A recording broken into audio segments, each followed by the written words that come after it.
Curious about books that can reshape your life in 2024? Join us as we unveil 5 game changers that might redefine your success, happiness, and personal growth. Stay tuned for a journey that promises to spark curiosity and transform your perspective. Starting with book number 1, The Untethered Soul by Michael Singer. This author has an amazing story. He was this guy who just wanted to be a hippie in college. Went to Mexico and then somehow found himself through letting go, through surrendering, through reluctantly being like, okay, I guess I'll do it. Being a CEO of a billion-dollar company that eventually got bought out by WebMD. Pretty crazy. For the big idea here, I'll read you one of my favorite quotes from it. There is nothing more important to true growth than realizing you are not the voice of the mind. You are the one who hears it. If you don't understand this, you'll try to figure out which one of the many things the voice says is you. People go through so many changes in the name of trying to find themselves. They want to discover which one of these voices, one of the aspects of their personality, is who they are. The answer is simple: none of them. The voice inside your head that's telling you all those thoughts, is that your voice? Now, you're the one who hears it, and oftentimes those things are from other people, aren't they? Who's telling you you're not good enough? You might hear that voice as your dad talking to the 14-year-old kid who's telling you you're unattractive. You might find it, if you listen close enough, that a voice of a comment that got posted somewhere you saw about yourself when you were in college. These are all subconscious, and we pick them up. So this book talks about letting go, detachment, meditation, mindfulness. It's just 2 words, letting go. But is it that easy? It's easy to ruminate on your past failures or things that bother you, and it does put you off. What you're doing is that you're taking yourself from this timeline, which is fine right here, right now, and you're parachuting back into the past where things weren't fine, and you're experiencing it in the now, ruining this beautiful thing by something that happened in the past. This book is just as important as the others if you're someone who's always hard on him or herself. No Bad Parts by Richard Schwartz is a book that your therapist needs to recommend for you before this year ends. It's easy to think of yourself as the mind and body, or your soul and your spirit. There are these dualistic splits we can do, and it's assumed that if you have any more than 2, you're in crazy land, or like that movie Split, where they have 10 different personalities. Richard Schwartz developed IFS, which is an internal family system. That's all about your internal family inside. You're not just 1 or 2 parts, you're multiple, potentially infinite. There's a protector part, a compassionate part, a exile part, critics and detractors, 6 cycles, and a satire model. So if you feel like you're battling sometimes in your psychology, this is giving labels to those different parts. Once you identify and become aware of this past, you can talk to it, work with it, and heal it. And you're not getting rid of it. You're not making it bad. As the title says, there are no bad parts. And I love that, because in the world of therapy or self-improvement, when you start learning about these things that you can improve on, it just becomes this never-ending list. I don't like this, and this about myself. And you make yourself something to fix. And a part of self-healing, which is the other side, is realizing you're not broken. You just need to accept these parts of yourself. And ironically, that's when they start working for you instead of against you. You might find you have more energy and freedom, and you might like life more. There's a saying, the truth is always 3 levels deep. Often in self-improvement, we're tempted to just go after the first layer. Where I find a lot of benefits and have found benefits this year is going and working with a couple layers deeper, which is usually in the parts work. This book, No Bad Parts, walks you through the model and how you can use it. Next up is The Expectation Effect by David Robinson. What this book is about is in the title, and it has to deal with your mindset. What you expect is what you experience when you think about your thoughts influencing your reality.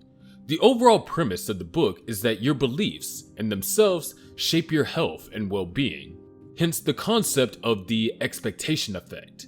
Importantly, the book also suggests how you can change your mindset to live a better life. There are many benefits to reading this book, but I'll be picking out some of my highlights from the book.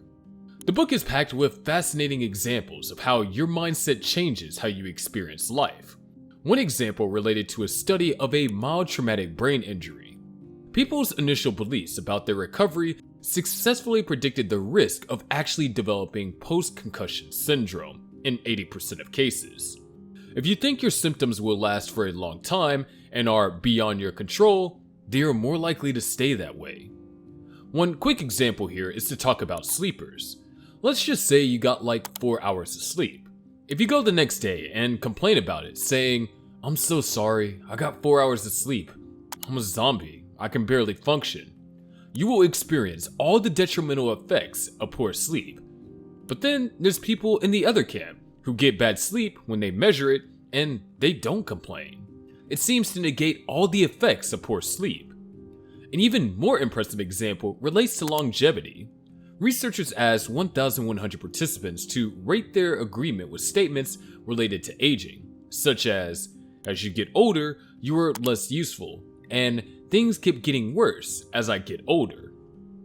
The participants were divided into two groups based on having either a positive or negative perception of their aging, and then followed over the subsequent decades. The average person with a more positive attitude to aging lived for 7.5 years more than the average person with a negative perception. Robinson also talked about anxiety and stress and its impact on our lives. A better understanding of what's going on in your body when you experience stress can help reduce your chances of suffering from what is called the stress cascade. When your brain identifies a threat, your adrenal glands produce a hormone called epinephrine. This makes your heart beat faster, constricts blood vessels towards the head, feet, and hands, and causes your breathing to become quick and shallow. If you continue to feel danger, a second wave of reactions follows, inducing the release of cortisol. Following this book is The Happiness Hypothesis by Jonathan Haidt. This book explores ancient wisdom and modern psychology, delving into the pursuit of happiness. Haidt examines various philosophical and psychological perspectives, from Stoicism to Buddhism, and relates them to contemporary research on happiness. One of the most important lessons Haidt highlighted is that you can't achieve happiness through the pursuit of it.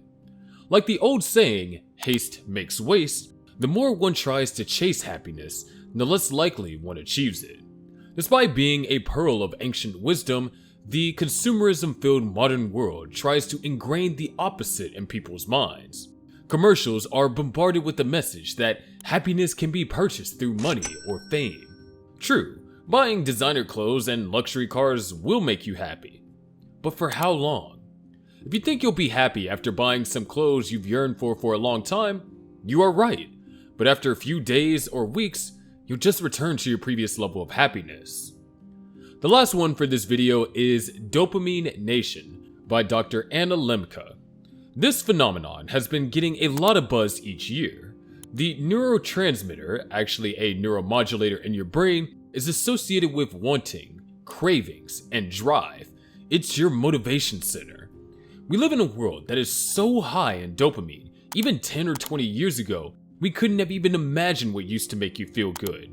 Now you need a huge stimulus to feel normal. If that's unchecked, the book talks about how addictions form, where eventually the thing that started to make you feel good, now you need just to feel not bad. That's freaky. The bad news is that there is a lot out there that will hook you and get you sucked into dopamine, draining you like a parasite, sucking your motivation and drive to do things. We're all capable of getting addicted to things. There's no shame around it. The good news is that you can reset your dopamine levels very quickly, and she recommends doing a 30-day fast. The book talks about stories of patients that she's worked with who did that, and all motivation came back. Their lives started to improve, and they never wanted to go back. There are several other lessons in those books that won't be enjoyable if I divulge everything to you here. So grab a copy of one of these books. and enjoy immense self-improvement.